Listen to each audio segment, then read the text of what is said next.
I'm going to read Daniel chapter 6, and we're going to kind of act out certain parts of it, okay? So just to set the stage a little bit, Sarah is King Darius, okay? So you'll see that'll be her deal there. Aaron is Daniel, and then we have AJ and Wesley are like governmental advisors to the king, okay? So you're going to see kind of some of this story acted out.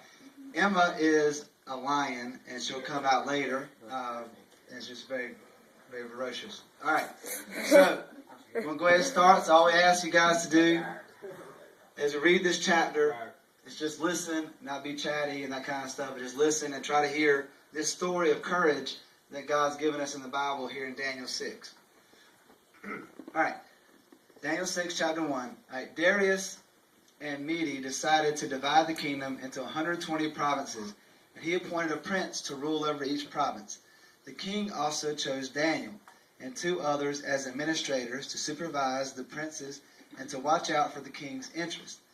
Daniel soon proved himself more capable than all the other administrators and princes. Because of his great ability, the king made plans to place him over the entire empire.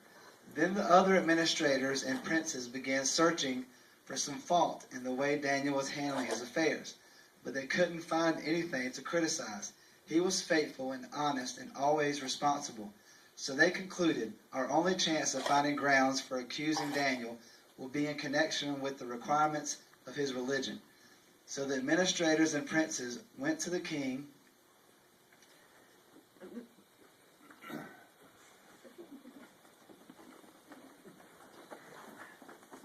and they said, "Long live King Darius.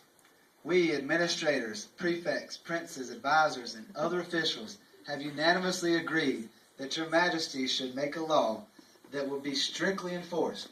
Give orders that for the next 30 days, anyone who prays to anyone, divine or human, except to your majesty, will be thrown to the lions. And let your majesty issue and sign this law so it cannot be changed, a law of the Medes and Persians which cannot be revoked." So King Darius signed the law.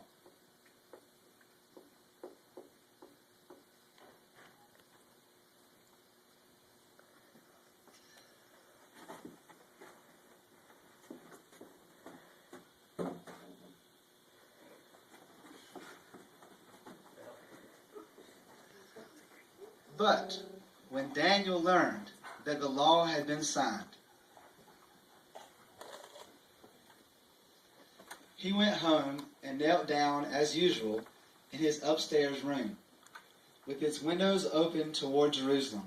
He prayed 3 times a day, just as he had always done, giving thanks to his God. The officials went together to Daniel's house and found him praying.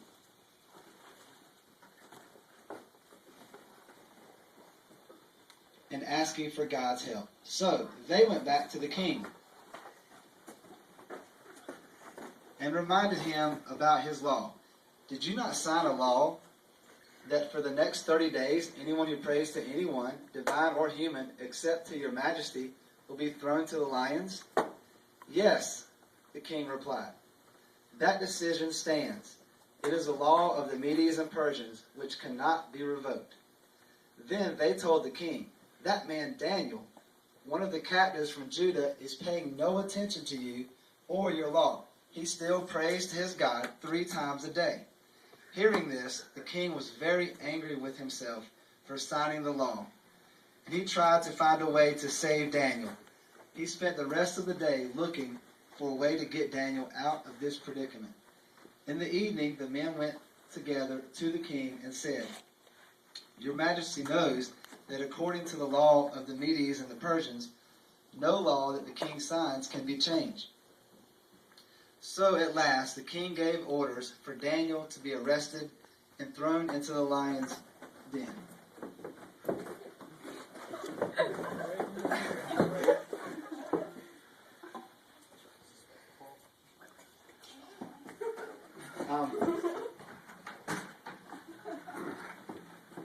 The king said to him, "May your God, whom you worship, continually rescue you.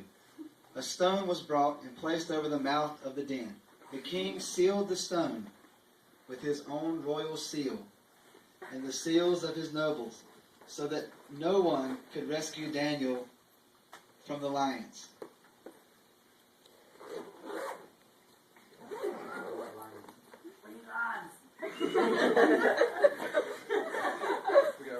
That's your mountain lion.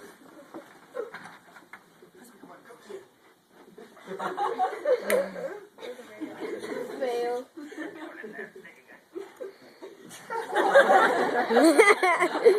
He's saying, no, he's too small. You gotta hold her leash. Oh my gosh, this is all old video.